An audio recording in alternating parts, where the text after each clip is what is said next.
Berbicara tentang keindahan alam di Indonesia memang gak akan ada habisnya. Apalagi Indonesia sudah dikenal dengan keindahan alamnya yang luar biasa. Bahkan sampai diakui dunia loh.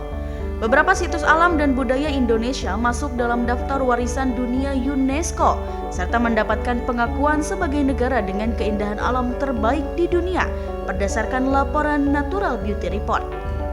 Nah, kali ini kita akan membahas salah satu keindahan alam yang ada di Indonesia, yaitu Danau Toba. Gimana? Ada yang sudah tahu atau bahkan sudah pernah mengunjungi? Selain karena keindahannya, Danau Toba juga terkenal dengan legenda yang dipercayai sebagai asal-usul terbentuknya danau tersebut. Namun di balik legendanya ada fakta ilmiah yang jarang orang ketahui. Maka dari itu, tim Dumai telah merangkum asal-usul terbentuknya Danau Toba. Check this out!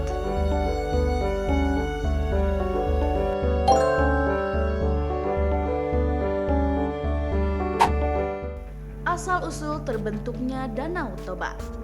Berdasarkan sejarah, awalnya Danau Toba ini adalah gunung berapi dan terbentuk menjadi danau karena terjadinya ledakan yang dahsyat.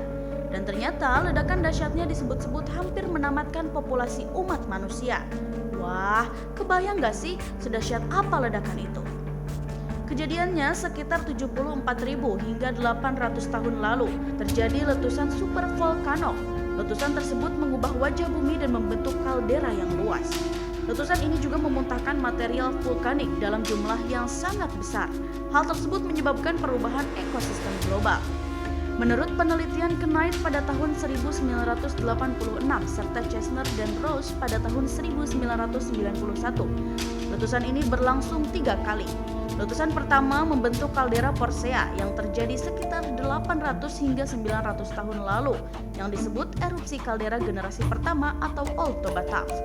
Letusan ini menghasilkan kaldera di tenggara Danau Toba dan meliputi daerah Parapet dan Persea. Letusan kedua membentuk kaldera Haranggol terjadi sekitar 500 tahun lalu yang disebut sebagai erupsi kaldera generasi kedua atau Middle Toba Tuff. Dan yang ketiga, kaldera Sibandang. Letusan ini yang umum dikenal dan terjadi sekitar 74.000 tahun lalu, disebut sebagai erupsi kaldera generasi ketiga atau Youngest Toba Tuff. Diperkirakan letusan ketiga ini berlangsung selama seminggu dan lava yang dihasilkan mencakup sebagian besar wilayah Sumatera Utara. Dari total keseluruhan bahan yang terpental ke udara, dampaknya bisa dirasakan kurang lebih 20.000 km persegi, yang sekaligus menghasilkan 600 meter abu tebal yang menutupi kawah utama setelah letusan.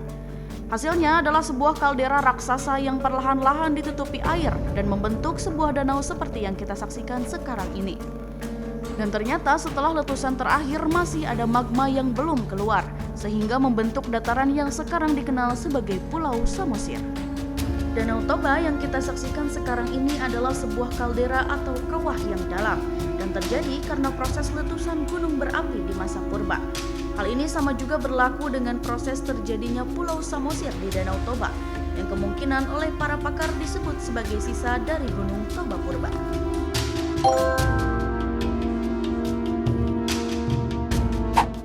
Itulah fakta ilmiah mengenai asal-usul terbentuknya Danau Toba. Meskipun sudah mengetahui fakta ilmiahnya, tetapi tetap saja jangan sampai kita melupakan legenda yang sudah diceritakan turun-temurun ini, karena cerita tersebut merupakan bagian dari kekayaan negara kita. Sobat Dumai, jika ada yang ingin menambahkan boleh tulis di kolom komentar ya, dan jangan lupa untuk like dan subscribe channel ini agar bisa melihat fakta menarik lainnya di episode Dumai selanjutnya.